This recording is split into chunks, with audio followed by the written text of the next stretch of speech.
Hello नमस्कार। आप सभी का स्वागत है डीएस क्लासेस पर।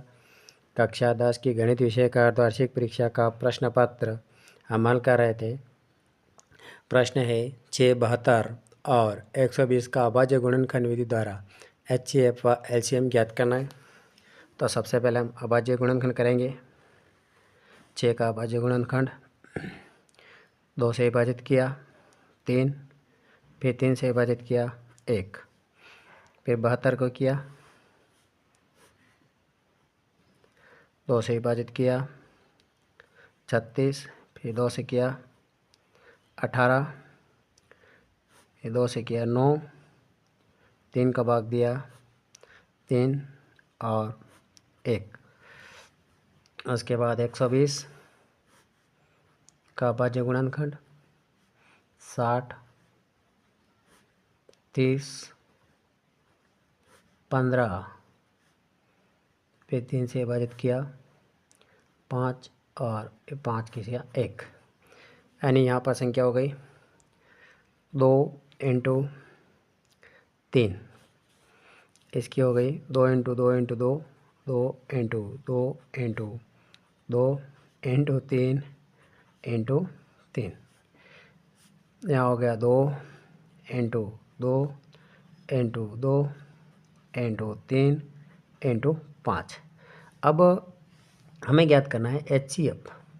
एचसीएफ ज्ञात करने का जो नियम परिभाषा है, उभयनिष्ठ संख्या की न्यूनतम घातांक व अन्य संख्या का गुणनफल। तो उभयनिष्ठ संख्या हो गई, इसमें एक तो 2 हो गया, तो यहाँ हो जाएगा 2, और दूसरी उभयनिष्ठ संख्या हो गया हमारे 3 हो गया, तो ये हो गया इंटू 3, तो 3 दूनी 6, यानी एचसीएफ हो गया 6। अब इनको हम घातों के रूप में लिखेंगे। एचसीएफ ज्ञात करना है, सॉरी एलसीएम ज्ञात करना है। तो पहला हो गया 2 की घात 2 इंटू 3, दूसरा हो जाएगा 1 2 3, तो 2 की घात 3 इंटू 3 की घात 2, फिर कोमा 2 की घात 3 इंटू 3 इंटू 5। अब एलसीएम में क्या होता है कि उभयनिष्ठ संख्या की अधिकतम घातांक, इसमें भी 2 है, इसमें भी 2 है और इसमें भी 2 है।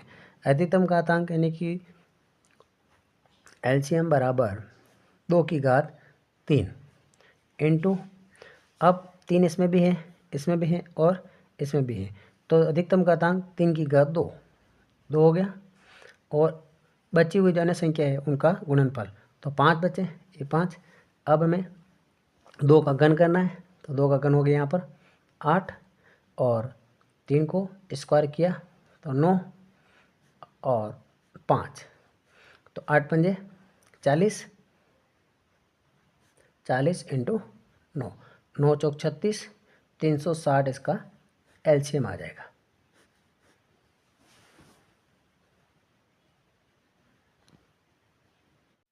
प्रश्न 2 है बहुपद एक्स स्क्वायर -3 के शून्य ज्ञात कीजिए।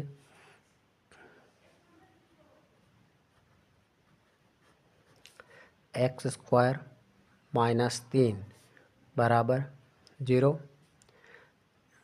एक्स स्क्वायर 3 का उधर पक्षांतर होगा, ये हो जाएगा प्लस का 3, एक्स स्क्वायर हटाया तो ऋण 3 हो गया, और एक बार ये ऋणात्मक और एक बार धनात्मक, ये इसके दोनों शून्यांक हो जाएंगे।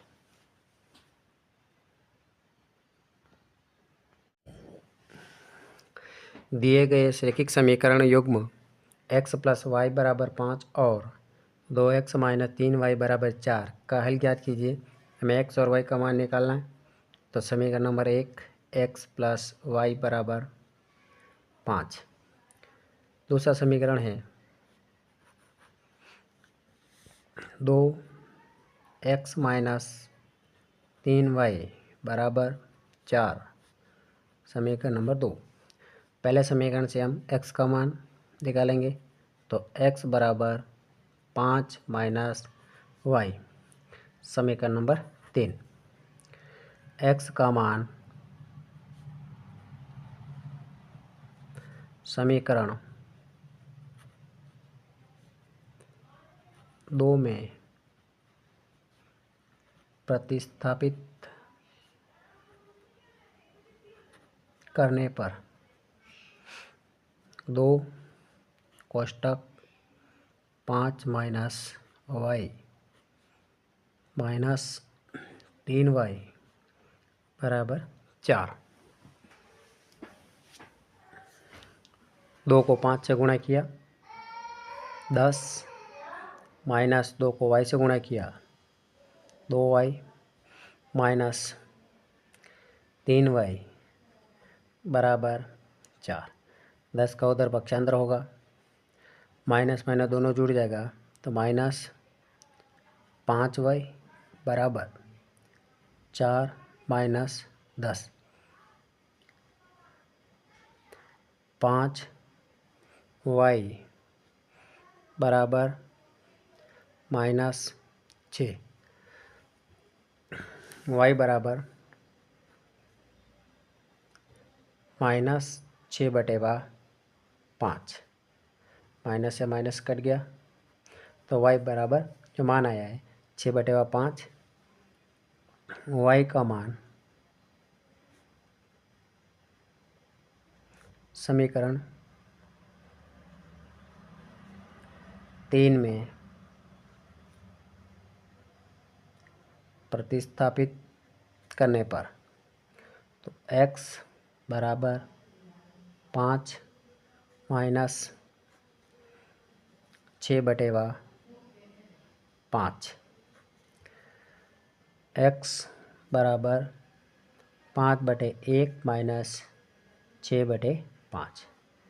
लघुत्तम लिया 5, 1 का भाग 5 में 5 बार गया, 5 को 5 से गुणा किया 25 माइनस 6, तो x बराबर 19/5।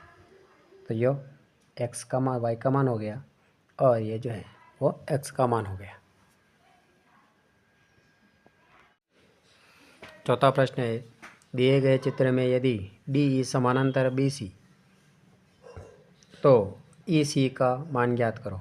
यानी कि DE और BC दोनों समानांतर है तो यहाँ आधारभूत प्रमेय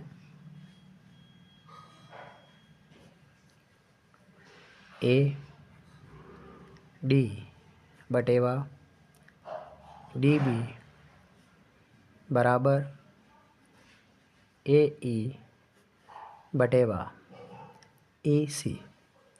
आधारभूत प्रमेय के अनुसार 1.5/3 बराबर 1/EC। वज्र गुणा होगा यहाँ पर तो 1.5 इंटू EC बराबर 3 इंटू 1, 1.5 EC बराबर 3, EC बराबर 3/1.5, दशमलव हटाया या 0 भाग दिया 2, EC बराबर 2 सेंटीमीटर।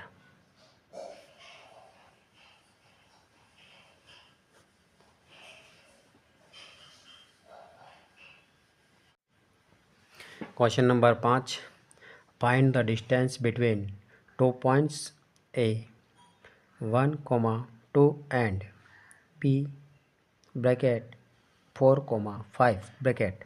दो बिंदुओं में 1,2 और B का मान है 4,5 के मध्य की दूरी ज्ञात करना।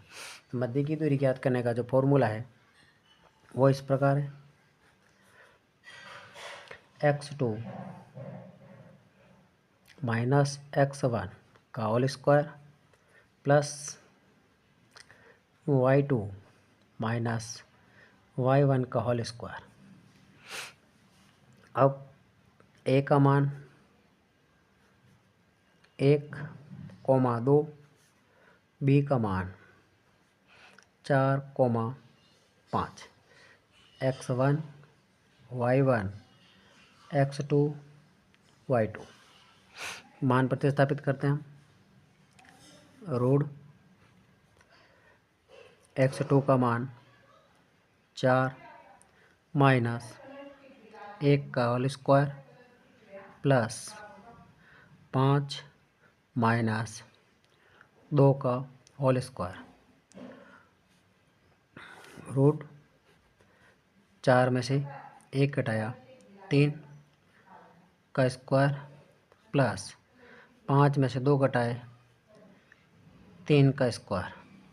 3 का वर्ग किया 9 प्लस 3 का वर्ग किया 9, दोनों को जोड़ दिया 9 और 9 18 रूट 18। अब इसका हम वर्गमूल निकालते हैं। 18 9 फिर 3 और 3 का भाग दिया 3 1, इन दोनों का जोड़ा बन गया। तो इसका जो आंसर है वो हो जाएगा 3 रूट 2।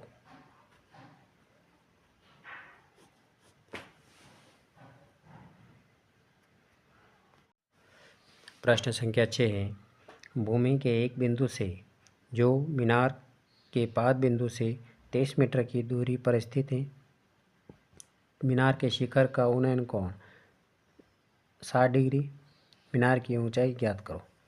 माना कि ये मीनार है और यहाँ से एक बिंदु है जो 30 मीटर की दूरी पर है, ये दूरी 30 मीटर है और ये अपने साथ मीनार के शिखर के साथ उन्नयन कोण ऊपर की ओर 60 डिग्री बनाती है।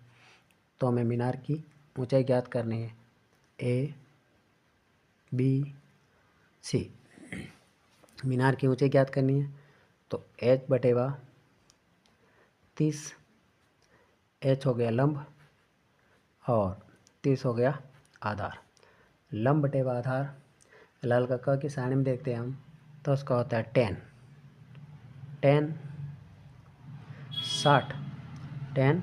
60 का मान चाहिए हमें। 60 जो डिग्री है उसका मान है रूट 3। तो h बटेवा 30 बराबर रूट 3 बटेवा 1 वज्र गुणा किया तो यहाँ h बराबर 30 रूट 3 मीटर मीनार की ऊंचाई आएगी।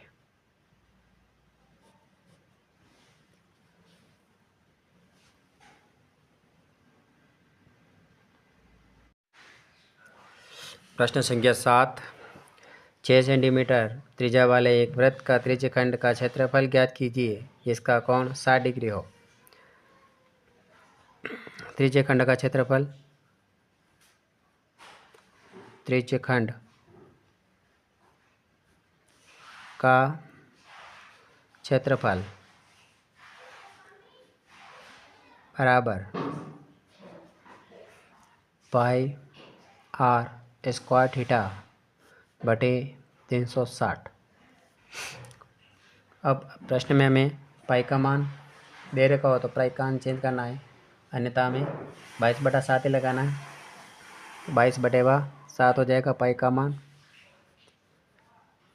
आर हो गई 6 इंटू थीटा का मान 60 डिग्री बटे यहाँ पर 6 डिग्री है 360।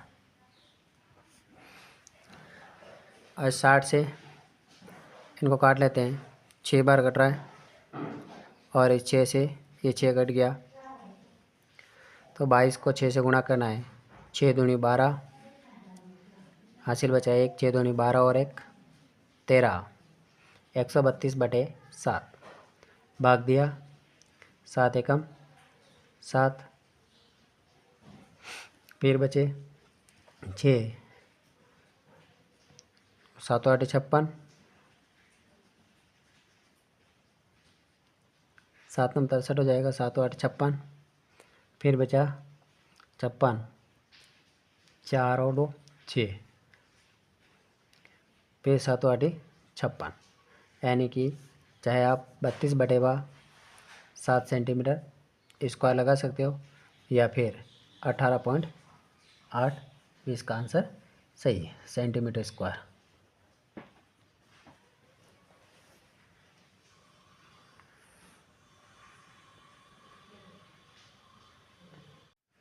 आठवां प्रश्न है, बेलन का संपूर्ण पृष्ठीय क्षेत्रफल ज्ञात कीजिए जिसकी त्रिज्या 5 सेंटीमीटर तथा ऊंचाई 14 सेंटीमीटर है। बेलन का संपूर्ण पृष्ठीय क्षेत्रफल ज्ञात करने का सूत्र है, बेलन का संपूर्ण पृष्ठीय क्षेत्रफल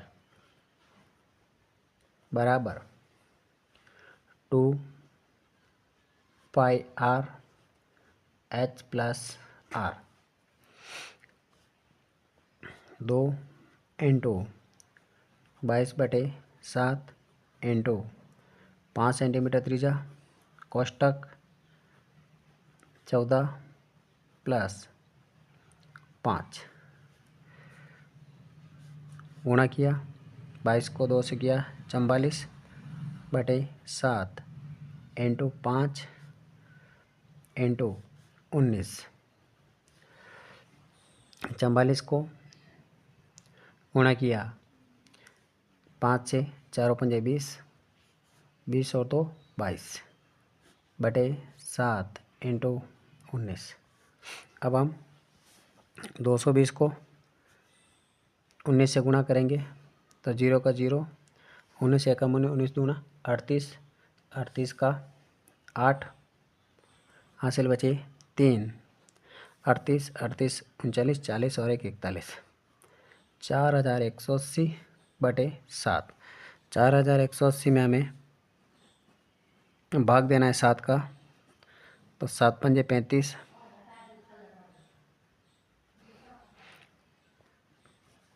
फिर बचा 6, ऊपर से 8 उतार दिए तो 7 8 56, 7 9 63, 7 9 63,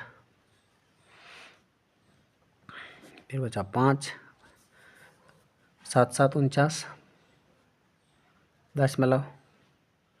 .7 एकम 7 सेंटीमीटर स्क्वायर, यानी कि 597.1 सेंटीमीटर स्क्वायर बेलन का संपूर्ण पृष्ठीय क्षेत्रफल प्राप्त होगा।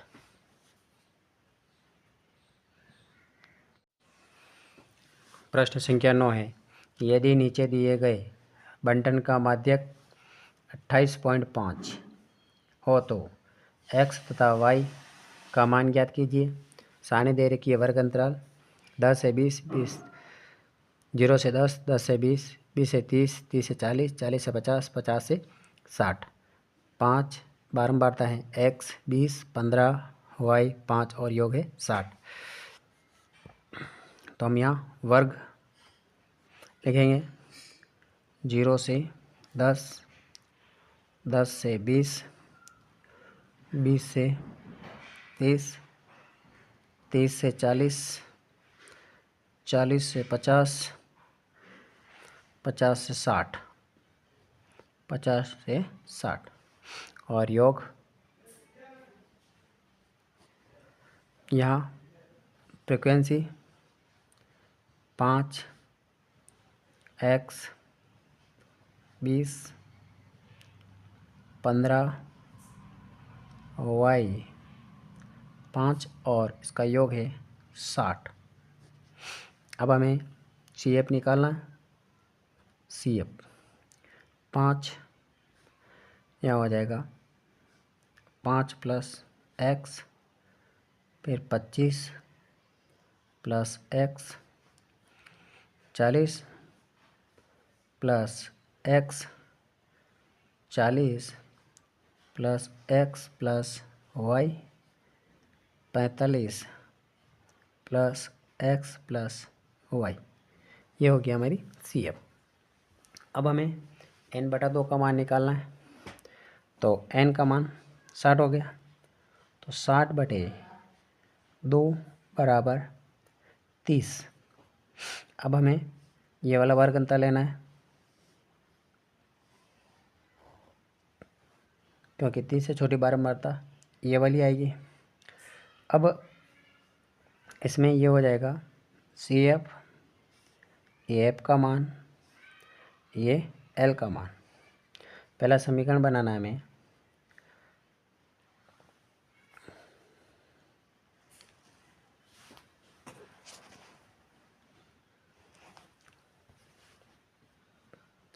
पहला समीकरण हो जाएगा x प्लस वाई बराबर प्लस 45 बराबर 60। 45 का पक्षांतर हुआ x प्लस वाई बराबर 60 माइनस 45, क्या हो जाएगा x प्लस वाई बराबर 15। समीकरण नंबर 1।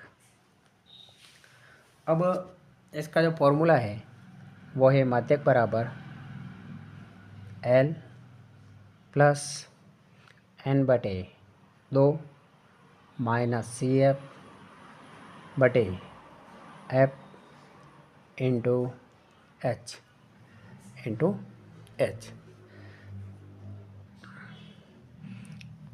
माध्यक दे रखा इसका 28.5 बराबर L का मान 20 प्लस n/2 का मान 30 माइनस CF का मान 5 प्लस x बटे 20, F का मान 20 और H है 10। इधर पक्षांतर किया तो ये हो गया -20 प्लस 28.5 बराबर, कोष्टक खोलते हैं यहाँ पर, तो 30 माइनस 5 माइनस x बटे 10 से इसको काट दिया 2 बार बटे 2, प्लस माइनस माइनस, बड़ी संख्या प्लस किए तो 8.5 यहाँ से पल बचेगा बराबर, यहाँ हो जाएगा 25 माइनस x बटे 2। इसका इससे वज्र गुणा किया जाएगा तो 2 इंटू 8.5 बराबर 25 माइनस x, तो गुणा किया 5 दूनी 10, 16 और 1 17, 17 बराबर 25 माइनस x। 25 का इधर पक्षांतर करेंगे, माइनस 25 प्लस 17 बराबर minus x, plus minus minus, बड़ी संख्या माइनस की है तो 3 और 5 8, माइनस का 8 बराबर माइनस x। x माइनस से माइनस कट गया तो x बराबर 8। x का मान समीकरण 1 में प्रतिस्थापित करने पर यह हो जाएगा 8 प्लस वाई बराबर 15। 8 का पक्षांतर उधर हुआ तो 15 माइनस 8, तो y बराबर 7। y बराबर 7 आया और x बराबर 8 प्राप्त हुआ। प्रश्न संख्या 10 है। एक पासे को एक बार फेंका जाता है तो निम्नलिखित संख्या को प्राप्त करने की प्रायिकता याद कीजिए। एक अभाज्य संख्या, 2 और 6 के बीच कोई विषम स्थिर संख्या, एक विषम संख्या। पासे पर संख्या जो लिखी होती है, जो अंक होते हैं 1, फिर 2, फिर 3, 4, 5 और 6। एक अभाज्य संख्या वह संख्या जिसमें स्वयं और एक के अलावा और किसी संख्या का भाग नहीं जाता है। तो इसमें 3 संख्याएं अभाज्य होगी 1, 2 और 3, यानी इसका आंसर हो जाएगा 3/6 बराबर सरल भिन्न बदला 1/2। 2 और 6 के बीच कोई स्थिर संख्या तो 1, 2, 3, ये भी 3/6 हो जाएगा। 3/6 बराबर 1/2। एक विषम संख्या जिसमें 2 का भाग नहीं जाता है तो 1, 2 और 3, ये भी 6 बराबर 1/2। इस प्रकार से ये हमारे जो पार्ट अतिरिक्त लघुरांत में पार्ट जो ब था वह कंप्लीट हुआ है। अब बचे हुए प्रश्न हम नेक्स्ट पार्ट में ख़त्म करेंगे।